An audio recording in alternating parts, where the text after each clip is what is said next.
Bernard-Henri Lévy, bonjour. Bonjour. Merci de nous accorder du temps pour cette interview pour Kurdistan In, donc notre média en français, en anglais et en allemand. Bernard-Henri Lévy, vous êtes un ami de longue date du peuple kurde. La première fois, je crois que vous êtes venu ici en 1991, situation très difficile pour le peuple kurde qui avait fui la répression une nouvelle fois du régime de Saddam Hussein. Aujourd'hui, vous êtes de retour dans la région du Kurdistan. Ma première question sera simple, Monsieur Lévy. Quelle est la raison de cette visite ? La raison de cette visite, c'est d'être aux côtés de mes amis kurdes. Chaque fois que j'ai essayé, depuis en effet 30 ans, chaque fois que j'avais le sentiment qu'ils se trouvaient dans la peine, dans le désarroi et surtout en danger, j'ai essayé d'être à leur côté, voilà, pour témoigner, pour parler, pour écrire. Et là, la situation dans la région, la situation en Iran, cette révolte magnifique des femmes et des citoyens, tout ça a des effets ici au Kurdistan. Il y a des menaces qui viennent de Téhéran, des menaces directement adressées aux Kurdes. Et il y a une sorte de climat de grande tension ou de tragédie suspendue. Et dans ce cas-là, c'est vrai que j'aime bien être ici, venir voir mes camarades kurdes. Voilà, donc Monsieur Lévy, comme vous l'avez rappelé, cette amitié remonte à 30 ans désormais. Puis-je savoir d'où vous vient cette amitié, cet intérêt pour la cause kurde, le peuple kurde en général ? Un mélange de circonstances et de nécessité. Circonstances, c'est un reportage que j'avais fait en 1991, je ne sais plus pour quel média d'ailleurs. Et puis la nécessité, c'est que j'ai dès ce temps-là rencontré des femmes et des hommes. C'est toujours difficile de généraliser, mais tout de même magnifiques. Magnifiques par leur volonté de construire dans un Proche-Orient compliqué, mais surtout à l'époque fanatisé, une démocratie. Leur volonté leur habitude ancestrale de pratiquer un islam éclairé, ouvert. Tout ce que je savais et que j'ai appris très vite de la manière dont ils avaient sauvé contre Saddam Hussein et encore bien avant un grand nombre de juifs. Tout ça fait que ce peuple m'a semblé être une sorte d'exception. Voilà, l'exception kurde. J'y ai été très tôt sensible. Et un peuple exception, un peuple à part, un peuple qui n'est pas avare d'actes admirables, par principe, ça me passionne, ça m'intéresse et ça m'attache.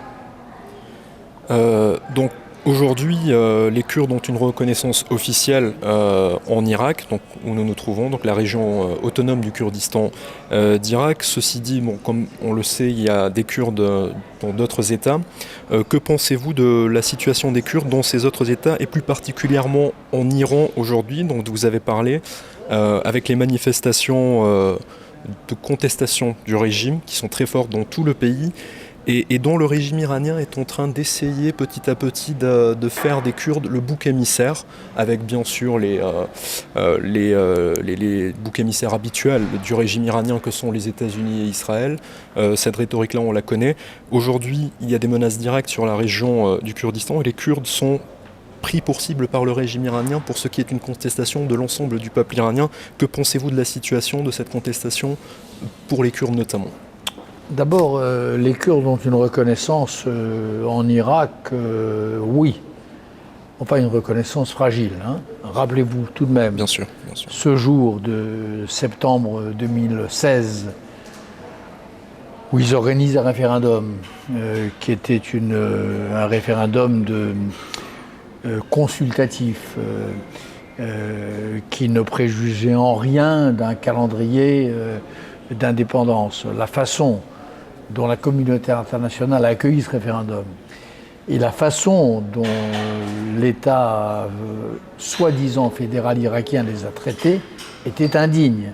L'État fédéral irakien leur a envoyé les chars et les a amputés de leurs poumons, c'est-à-dire la zone de Kirkouk. Donc c'est une reconnaissance fragile, suspensive, conditionnée et qui pourrait, ce qu'à Dieu ne plaise, être reprise aussi vite qu'elle fut, peut-être plus vite qu'elle ne fut accordée.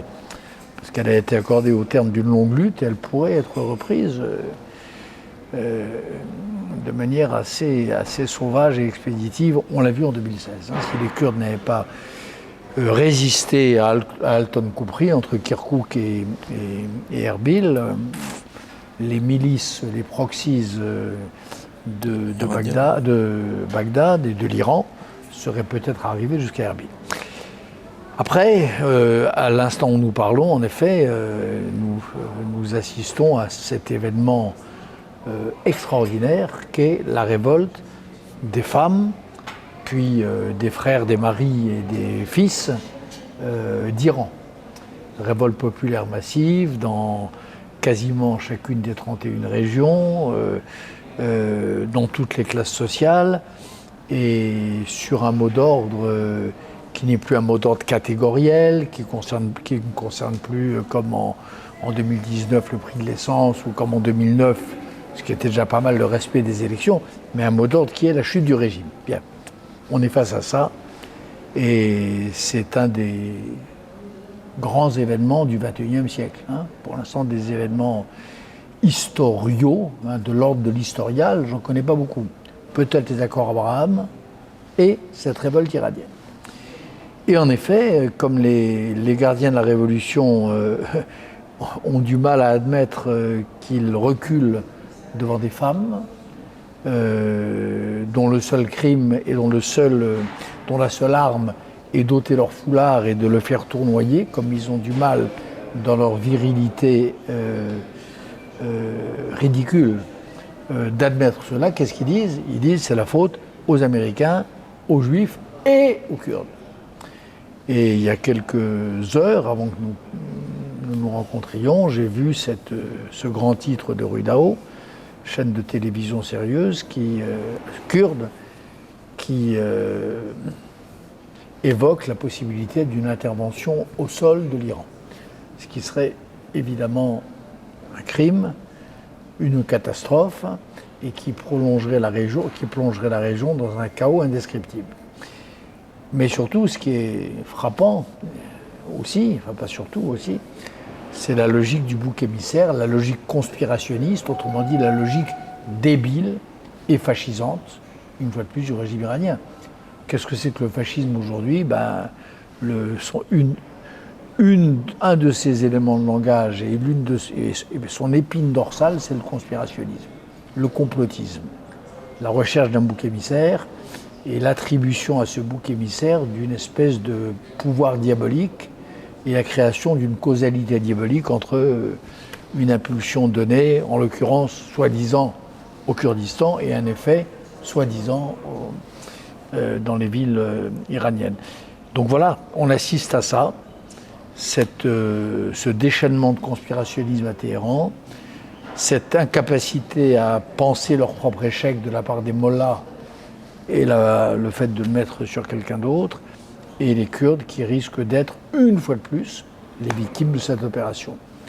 Je croise les doigts, je prierais si je pouvais prier, et j'espère de tout mon cœur que les Kurdes ne vont pas encore vivre une catastrophe de plus. Ils ont honnêtement assez payé déjà.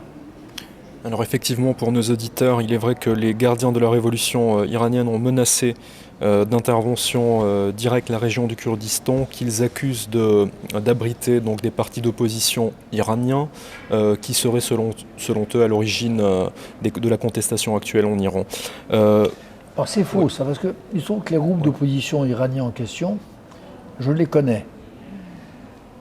J'étais il y a 3 ans à Koya, qui a été bombardé il y a quelques jours. Qui vient d'être bombardé.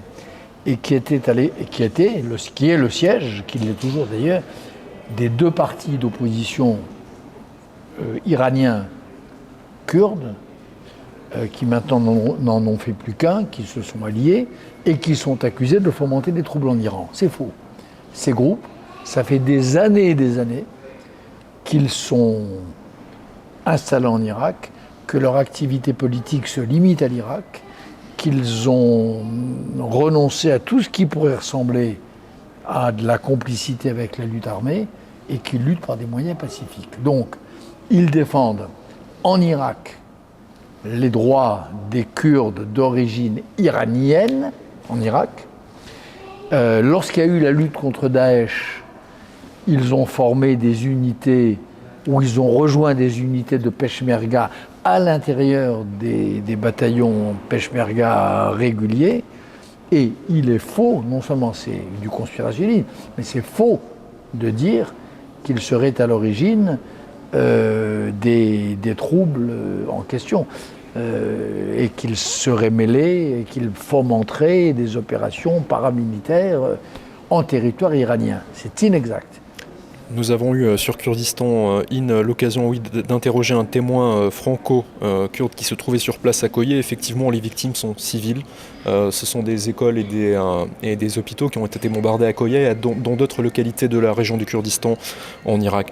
Monsieur Lévy, j'aimerais maintenant en venir à la question des Kurdes en Syrie, qui ont une autonomie de fait, qui ont été le fer de lance de la lutte contre le groupe terroriste État islamique, et qui sont dans une situation extrêmement fragile, puisque déjà agressés plusieurs fois par la Turquie, et qui risquent à tout moment une nouvelle agression turque ou du régime syrien, et qui ne sont pas soutenus par la communauté internationale. Que pensez-vous de leur situation fragile ? Pas soutenus, c'est un euphémisme. Ils ont été lâchés.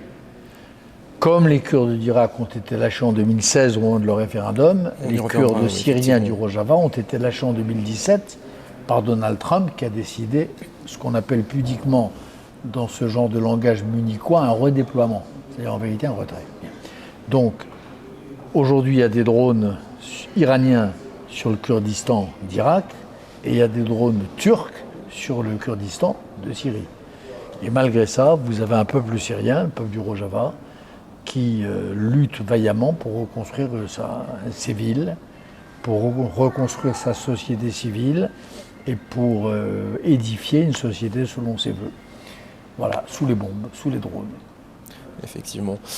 Pour en revenir plus précisément à la question de la région autonome du Kurdistan d'Irak, où nous nous trouvons, donc vous avez fait partie, comme vous l'avez rappelé, des soutiens à ce référendum sur l'autodétermination qui était consultatif en 2016. Comme nous le savons, aucun pays, même ceux se disant alliés, n'a soutenu cette revendication et cette démarche démocratique et pacifique des Kurdes d'Irak. Pourquoi, selon vous, est-ce que, comme le disait le général de Gaulle, les États n'ont pas d'amis mais que des intérêts, ou est-ce que ça n'est pas dans l'intérêt d'aucun État que la question kurde soit réglée de manière pacifique ? C'est l'intérêt, au contraire, de la plupart des États normaux et démocratiques. Parce qu'un Kurdistan indépendant serait un pôle de stabilité, un pôle d'équilibre, un point d'irradiation vertueuse de la région, donc c'est leur intérêt.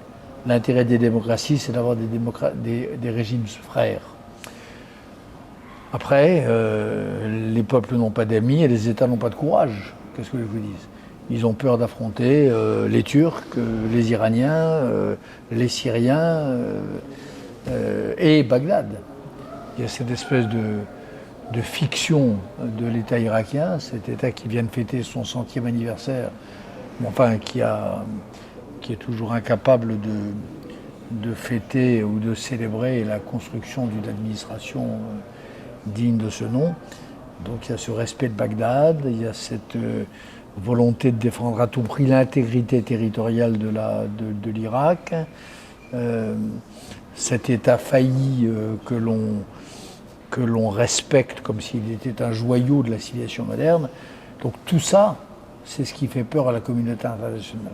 Et tout ça, c'est ce qui fait qu'on ne soutient pas les Kurdes et qu'ils sont les grands sacrifiés de la réelle politique contemporaine.